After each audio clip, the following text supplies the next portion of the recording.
All right, we back at it. So let's get into it, man. I think we on part 3 now. That was part 2, part 3. Back with Ron G. Now if I say your name? Man, say my name. Okay. I'm here with Ronald Thomas. I said that right? Yeah, but check this out though. My name is Mono Porter, by the way. I'm sorry. Ain't no cap. I got a story though, like you could actually Google my name, okay, and it'll show some of the philanthropy work that I did, okay, on my journey. But I'm not gonna jump to questions. Because that's one of my questions. Chill out. I'm just saying, it's cool. Let's get into it, man. My hands is getting itchy. I'm starting to get goosebumps around here. My man is really opening up. I like this type of stuff. And Cleveland Streets, Stories and Journeys. This is my first guest. This is a childhood friend of mine. And I just get emotional thinking about how much history me and this person has. We both have different journeys, but we from the same neighborhood. But yeah, he just touched on one of my questions that I'm going to get into later on. But we're going to jump right back into where we left off at in that part two. So now we're on part 3. I got one for you. So what I wanted to say was, like, one of the things is where we came from, we didn't never mention our real name.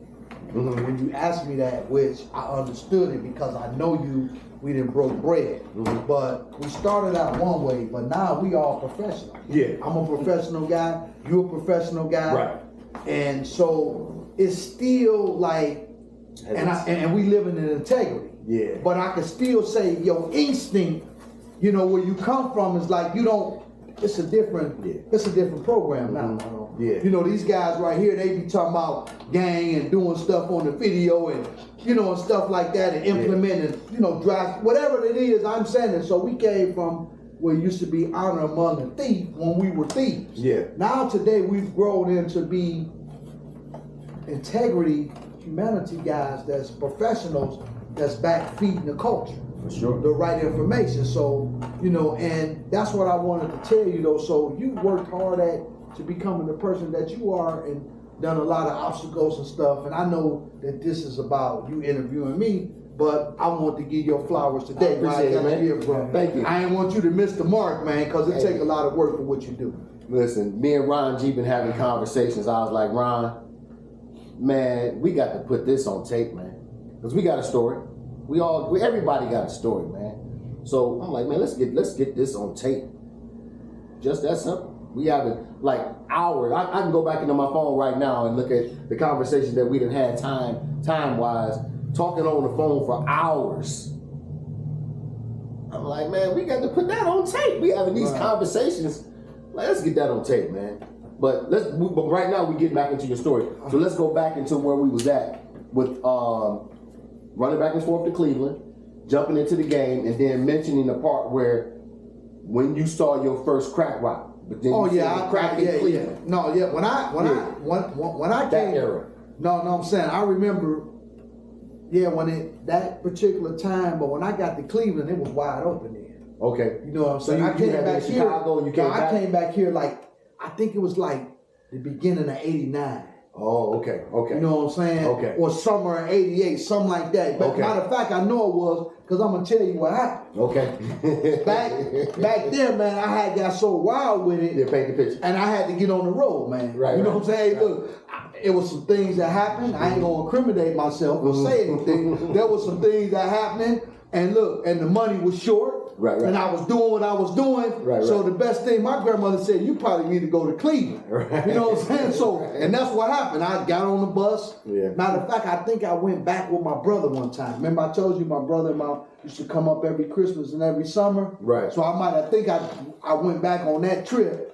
Back with him to get out of there. Okay. You know what I'm saying? Quick. Okay. And that's what happened. Yeah, you know, then I ended up here and like coming here and I've seen how it was open, but it wasn't open like I just left. Right. You know what I'm saying? So we was like, bam. Yeah. And that's the time when we was all scrambling in that particular area and like the game had changed. It was gang banging segregated like Chicago, Harvard, Miles, Kinsman, y'all was Kinsman, and then all of a sudden you got the hustler crowd, and that's when we came in because we was all our little clique. It wasn't that shit. That game was like Kinsman from here to there to there to there, and it was buckling down. Every block had crack. Right. You know what I'm saying? Everybody was moving. They was moving according to the way the world was spinning. It was spinning fast. There you go. So they called it Ready Fred. Let me jump in with you on that because I remember, because we'll get your brother on the show too. Oh yeah, he need to. Yeah, I'm gonna get him on He right here. Look, he's sitting there playing on his phone. He's here in you know the what I'm background. saying? Sitting back. And Mel, you can feel free to just jump in if you just want to say something. You feel free to just jump in. Shoot a peace sign to the cameras or something. I'm gonna catch it, but when he jumps in, I'm gonna reach over and edit it and get his if he like. Because I know right now you said you just want to pause. Right. But yeah, if you just want to jump in or if you want to correct on something real quick, man, feel free to jump in. But back to what you were saying on how Kinsman, Harvard, Buckeye, St. Clair Superior, 105, we were all different cliques, different I hate to call it what they call it, but different organizations we were before crack actually hit hard in Cleveland. We were all separated, blacks. We were black, but we were just separated clique-wise. You know what I mean? Because even for me being down the way, what they call down the way, 130th and Kinsman, we didn't really kick it with y'all up the way. Nah. You know, we was actually beefing with y'all in a sense. At one time. But let me finish what I was saying. Go ahead, yeah. So once crack hit, everybody was cool. You know why? Everybody one got cool. common denominator, one focus, and it was money. Yes. You know what I'm saying? That's it. Yeah. Matter of fact, if you go into that, we talking about the Midwest has always been segregated to the beginning, because then when it got segregated, when the crack came out, you had the smokers, the hustlers, the dudes who had weight. It started branching out to everybody. You know, different blocks had different setting. Yeah. You know what I'm saying? And, you know, Kinsman was one. Mm-hmm. You know, Buckeye, Union, Miles, and stuff like that. And everywhere you had, it branched out. And that was the crack era that it hit in Cleveland. When I was, I didn't bring it or nothing. It was just, I participated and jumped into the, you know. Yeah. The crack era was a hell of an era in Cleveland and on Kinsman.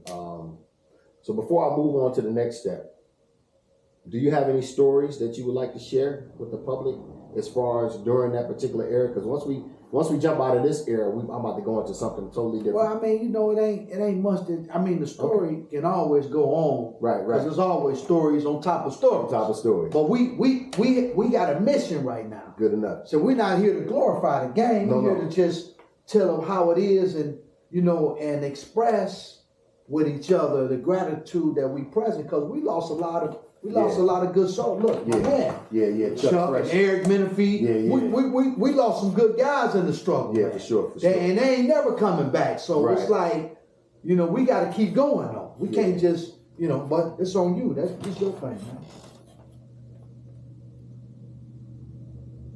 So how can we now have a message to you? What can we do to change or help our community? Because you mentioned the 501c. What is it, 501c? It's a 501c3. 501c3. Right. Again, with that, if anybody listening, with a 501c3, my definition of it is, and I could be wrong, you can correct me if you will. So Google it, little dog. Yeah. But with 501c3, you can get your own 501c3, and you will get grants from the community and the government to help you rebuild your community or help your community in a sense, where you can go out, help feed, find out information on how to do this and how to get this done to help better your community. But that's one of the things that y'all can do if you want to go back into your neighborhood and help it.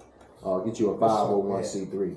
You know, it's they didn't change the game from back in the 70s and 80s and 90s to it's different now, because once again, you always gonna have good people and you're gonna have bad people. Right. And there's so many people that got this money and do the right thing, so they making it harder. The money is there, but you gotta have a lot of stuff in place, and you really gotta be really sincere and legit, because the first time you spend $1 to that on some, you know, I mean, and it makes it harder for a guy that's sincere that come up with a plan and say, man, I got a plan, I got people, but I need some money, man. Right. You know what I'm saying? And so, you know, the game has changed, man.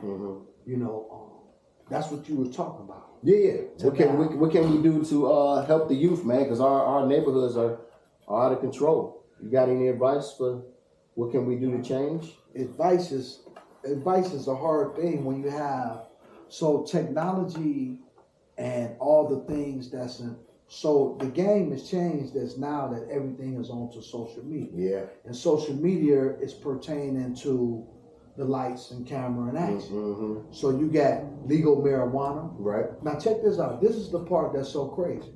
And whatever I say about this is my opinion. Like I told you, the opinion of man is never compared by the power of God. Okay. So now you have legal marijuana that they sell in the dispensary and making millions of dollars. Now check this out. You're going to make something where at one time it was committed a crime. So all these people that went to jail, lost their freedom, lost their wives, their families because of marijuana.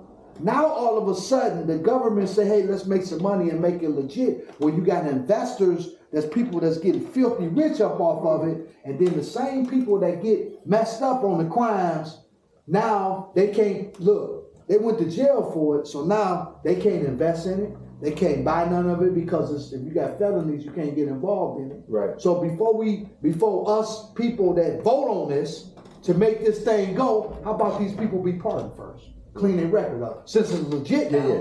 But no, guess what? The people that voted on it, they the ones that still paying for it and they ain't a part of it. Now I ain't saying that that's a cold piece how they made it legit. And people are getting filthy rich. So now you got this marijuana that's legal, and then the schools is different. So it's in the schools where they used to be out there. We was coming up, they seen you smoking cigarettes, they would suspend you. Now they in the parking lot smoking weed, which the chemicals that's in it. So they younger, so they being addicted to something that's forming. And not only that, addiction plays its part with his family members. You try one, hey man, try another one, and now all of a sudden, if you look at the race of it, they high and they confused. Now they doing all type of shit. They taking all type of stuff that comes with that game that they don't know. So at times it's different now. It's a little different when we came up. Yeah. The communities, and the people in the community don't care no more. So social media is one of the things that's helping destroy our youths. In a sense. Yes, it plays a major part. Yeah. But also for us to be on here to reach a lot of people what we've been through to show them that there is hope. Right. There is hope. So what is your message to some? Let's go back to your 11-year-old, 12-year-old self. What would you tell your 13-year-old self right now? Hey man, check this one out, man. That's a hell of a question to go back. Because you're talking to a 13-year-old out there right now that's getting locked up for life, getting bonded over, you know what I mean, as an adult, and finna probably spend the rest of their life in prison. So what would you tell your 13-year-old self that was out there that had got involved, like you mentioned, with the older female, reaching out into things, experience adult things at a 13-year-old age? Hey man. What would you tell yourself? Hey man, check this out, man. Let me tell you something. Pain has a way to come into your life, and pain doesn't leave until you get the lesson. We just hope that you can remember what you've been through, right? That's that part sitting right there. The question is, and for me to go through what I've been through, man, let me tell you something, man. I love every bit of it. Okay. So I understand now here's the answer to the question.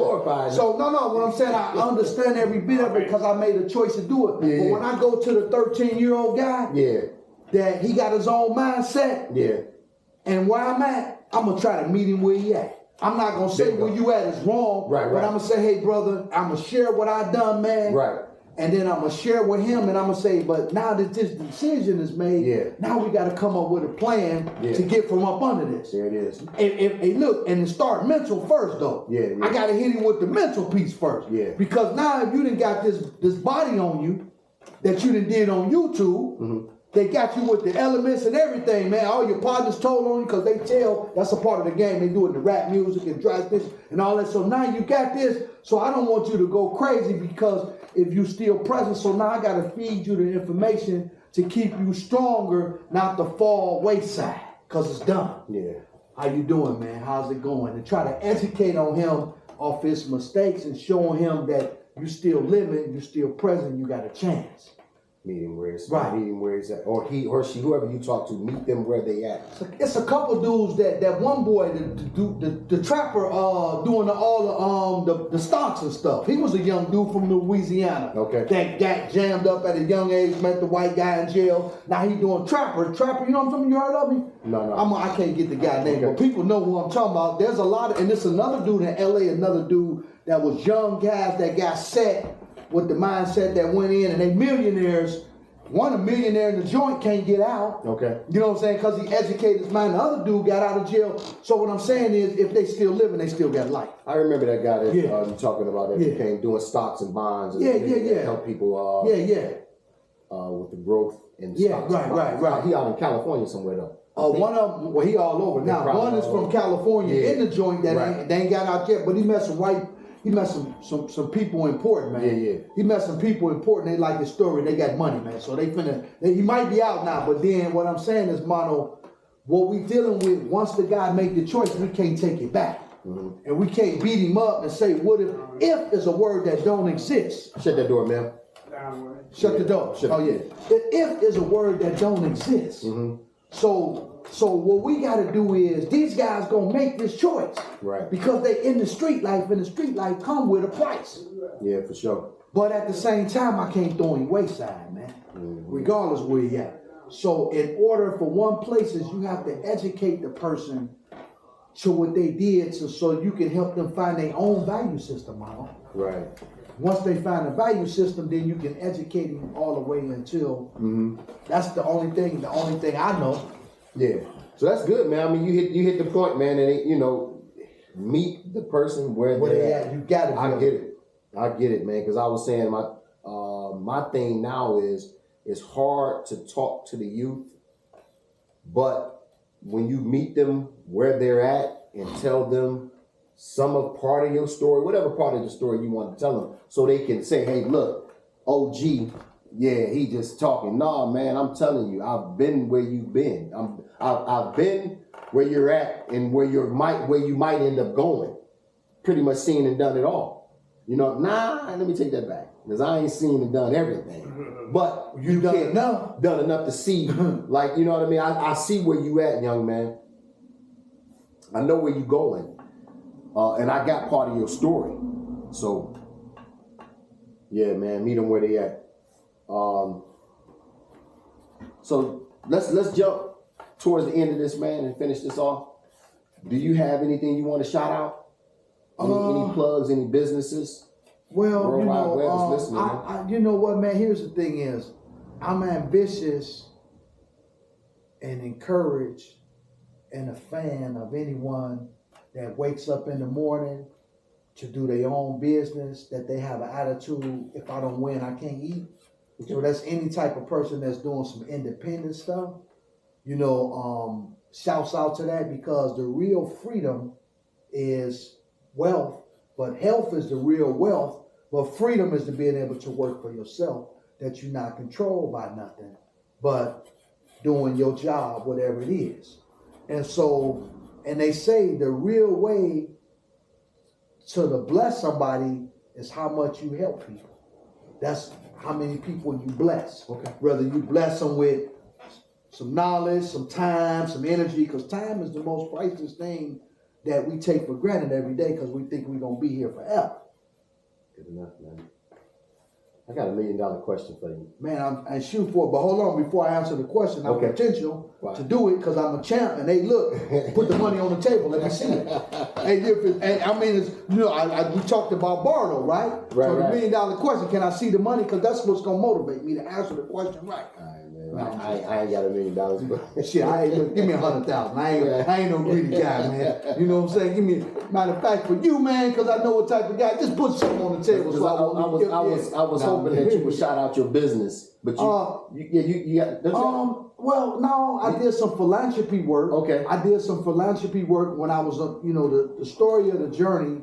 Something that I did was when I was down and out. Okay. All the way at the bottom. Okay. I ended up in Portland, Oregon. I had a restaurant, Second Chance Employer. Okay. The homeless shelter where I stayed at. Okay. I came back and provided service for 5 months during the pandemic. Okay. For 5 months, Ron Thomas, Rip City Eats. Right. Spelled RIPTZ, City Eats, Ron Thomas. And I've done a lot of philanthropy work of building my self-esteem up that I can do it. And I didn't have a clue about the rest. I just knew how to cook. And I ran a business. And eventually I'm in the process of right now to start some other things since I'm back in the Midwest. Okay. And but right now I'm just enjoying my time with seeing, spending time with you, my brother, my family, and and I'm present. So here's the question. Yeah. Would you take $1 million, or would you take a business, a wing spot? I'm gonna put you in a wing spot, fully loaded. It got the grills, it got the food, everything's ready to cash in. It got waitresses, waiters, and all of that. Everything ready, set to go. It's a turnkey business, ready, set to go. Or would you take the $1 million? I take the $1 million. Okay. You know why? Explain why. The reason that I would take the $1 million, man, is because I understand how the business work now. It's a turnkey business. It's already making money. When I went into that restaurant, no. We're talking about right now. Say, check this out. Forget that now. Let me tell you something about the journey. Right. When I went into the restaurant business, I didn't go into the restaurant business to be in business. Okay. The creator, the oneness, and the meditational spiritual journey work that I had been doing, was at the shelter. And it was a part of me building my self-esteem up, my integrity, my value, my moral systems, and how my place in the world, what can I do when I put my mindset? That was the thing that it did. And during the pandemic for 5 months, I'm feeding the shelter once where I stayed at. So the creator has showed me when you put your mind to it, and now you're doing my work. Yeah. And I done the restaurant, and I got into the business as a second chance employer. I never liked it, the business. It was a mission. It was my assignment that I had to do to get to the other side, man. Because when I got into the business, I seen that I had lost my spirituality based on what that business consists of.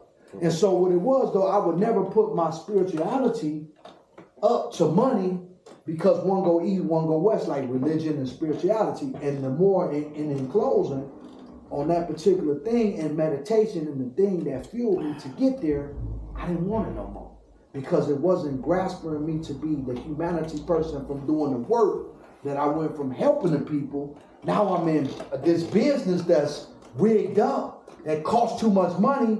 So I'm like, hey, this ain't me, higher power. And look, the old me came in and said, hey, your integrity was like, hey, should you light a match and light this motherfucker on fire and get some insurance money? And I'm like, no, that's dishonesty. Yeah. Or should you just close the door and walk away with your head up the same way that you came in with? Right. And I was grateful that I was able to make a decision based on my spiritual value system. Yeah. And I closed the door, and I wouldn't go back. I should have asked the question a different way.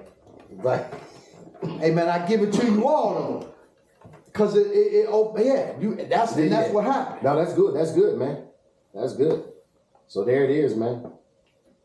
Is that what you want? Nah, it's all good, man. Yes, man. Yes, sir. Thanks for coming. Yes, sir.